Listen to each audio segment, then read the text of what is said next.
So is this going to be one of the best replacements or alternatives for Photoshop for your Mac? Let's find out.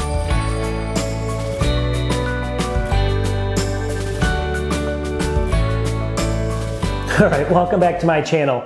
So what I want to do today is, are you looking for a great alternative for Photoshop for your Mac? It can be a MacBook, an iMac, whatever you want to have. You want to find a program that you don't have to pay per month. So like Photoshop, obviously you have to buy it. It's every month, or you have to buy it in one lump sum. I don't even know if you can do that any longer, but I know it's per month now. And it'll cost a fortune over time. So I was looking for a program. I do a lot of project work. I also do just a lot of work just for my own channel. And I wanted to find a free program that wasn't going to cost me an arm and a leg. I didn't have to have a monthly fee. That was close, very close to Photoshop.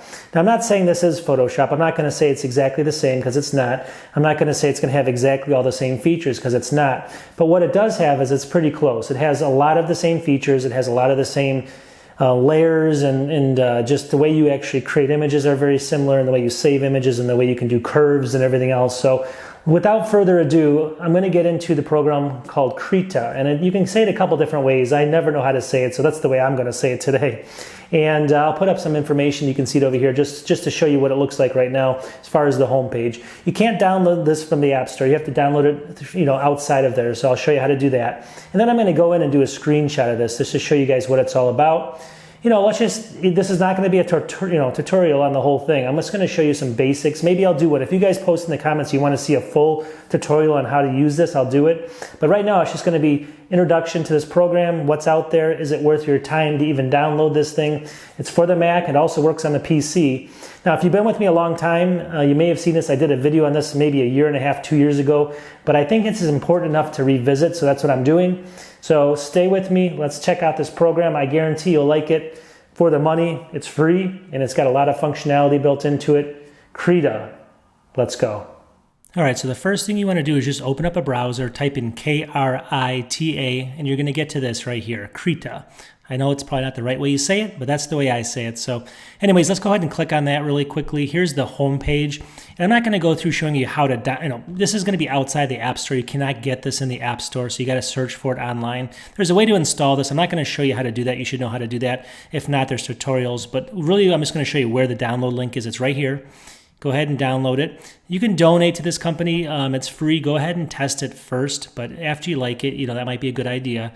Here's the macOS download Krita 4.4.3 Mac OS X installer, 251 megabytes right here. Down here, there's also the Windows and Linux builds, but this is the one we're interested in right here is the Mac. So go ahead and get this, and then let me just show you a little bit about the program.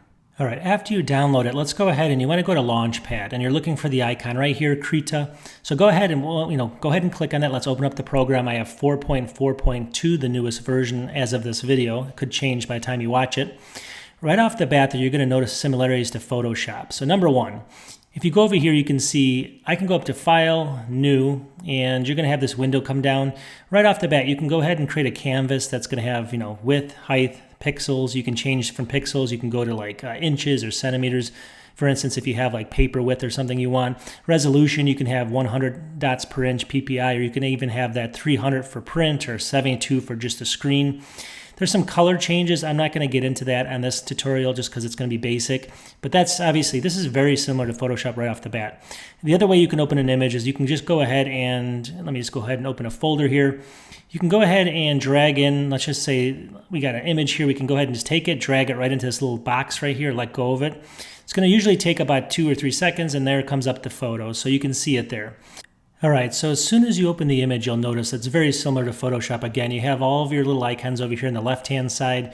You have some pens and preset pens over here. You have a layers section over here for your layers. You have a color selector over here. So right off the bat, you can do things like you can click on the image. You can go up to image. You can resize the canvas. This is 5,400 pixels, so let's just go ahead and do 4,600 like that. And then, obviously there's constraint. If you want to keep the proportions the same, you can go ahead and click that button just like Photoshop. Click this. It's going to resize it. It's not going to look like a change because it's so big, but it did change the actual resolution. That's number one. Over here is number two. You can go ahead and select, here's the brush. You can see it over here on the left-hand side. And if I go over here, I can select the brush that I want. See it there? And then I can just go ahead and draw. And here's the color selector over here. See this up here? I can go ahead and click on this wheel. I can click green. And then I can go in here and click green. So that is very similar to Photoshop. And then there's tons of different brushes over here. If you want to go ahead and do thin lines, which you can barely see. If you want to do kind of the square line, go ahead and do that. So that's number one. So that's how you do that. Also over here, there's shapes. You can see them here. You want to draw shapes, very easy. You can do that, and it's going to keep the same brush. See how it's a little bit curved. So if you don't want that, if you want to completely circle, you can go ahead and just do that. It's going to have lines, squares, everything else, a cropping tool over here. It's going to have color selector, which you're very familiar with, mask editing tool, which you're familiar with, all of this stuff, even the hand where you can grab stuff, magnifying glass. So if you're familiar with Photoshop, you're definitely familiar with this. That's not a problem at all. So let's keep going up here. At the top, there's going to be a lot of these things. Now, one thing you may actually, that I use a lot is under the filter here. You can see it, filter settings at the top. One thing that I always say, you can adjust the picture, just like let's say you got a bunch of photos from a camera or something. One thing that I always used to use in Photoshop was curves. And if you look in here, there's this color adjustment curve. See it down here? Now there's also going to be auto contrast, burn, color balance, you name it, everything in here. But color adjustment curves is what I use. Now look at this. When this comes up, does this look familiar? So you can actually take this line and you can completely change the image, everything on this image, just by changing the curves here. You can see it there. And then you would go ahead and shut that down, and it's going to go back unless you save it. So that's one thing that's very familiar. And also just having these, having the filters blur and color, edge detection, emboss, these type of things are going to be something that, sharpen, unsharpen, those are very similar as well. So you can go ahead and do that. And those are all, there's things you can do built into the system just like that. And one little click and it's already done.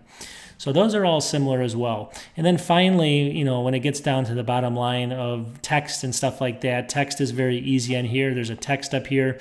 You go ahead and you can just draw the box out that you want to go ahead and put the text into. Now this is a little bit different. See down here, it opens up this box, placeholder, you type what you want in here. And then when you're done, you click save down here. And then you actually, after you save it, let me just go ahead and save it. And then you close it, which is a little unusual. It's going to put the text up here, but it's actually too small now for me to show you. I actually made it too small, so I got to actually try to get that opened up. But there it is. You can barely see it. I got to make that bigger somehow. So let's go ahead and see. The image is so big that I'm not even going to worry about it right now. Here's the, I make this a little bit bigger, 288. And then we're going to go ahead and save it. And there it is. So you can see the text now. Thank God. So there it is. Basically, it's a little bit different there than Photoshop, but very similar in the same way. So that's everything in here is going to be close. And again, I don't know if you guys notice a lot of differences, but it may take like a day or two to just get used to everything. And then finally, to wrap everything up is just saving stuff. Once you have the file done, you can go up to File, and then you can export it as a lot of different things. And that's generally what I like to do. You can save as a Krita file, but the export's where it gets interesting because it's very similar. If you want to save it as a JPEG, see down here, it's going to be a JPEG image. You go ahead in here and you can click Save, and it says it already exists. You want to replace it? I'm going to click Yes. And then what happens is right here, it comes and it gives you the quality. This is, again, Photoshop, just like it. Advanced quality, metadata. You can do all that stuff, and then you can click OK, and there you go. You've saved the image.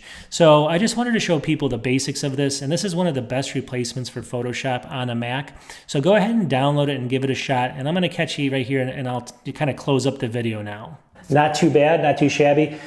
At the end of the day, it's free, and it has a lot of the features of Photoshop that are built into it. Definitely post in the comments what you think about it. I just want to see what other people think. I've been kind of, again, over a year ago or 2 years ago, I did a video on this as well. I think it's a really good program. It's really close. It's not in the App Store, so a lot of people never find this kind of this app out there. It's really hard to find because people are searching in the App Store. Obviously, do your own due diligence. It works for PC and Mac, but I've never had nothing but good experience with it. Seems to work really good, and it's very similar to Photoshop, and that's really what I was looking for because I was kind of just trained in Photoshop, and I love Photoshop. It's just sometimes when you're on a budget and stuff, you just don't want to have that monthly fee over your head. So this is close. So thanks again for watching, and if you guys can help support me and just click the like button, subscribe if you can, it's going to really help me out. Keep making videos.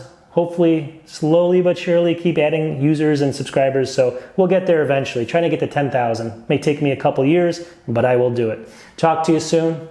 Peace.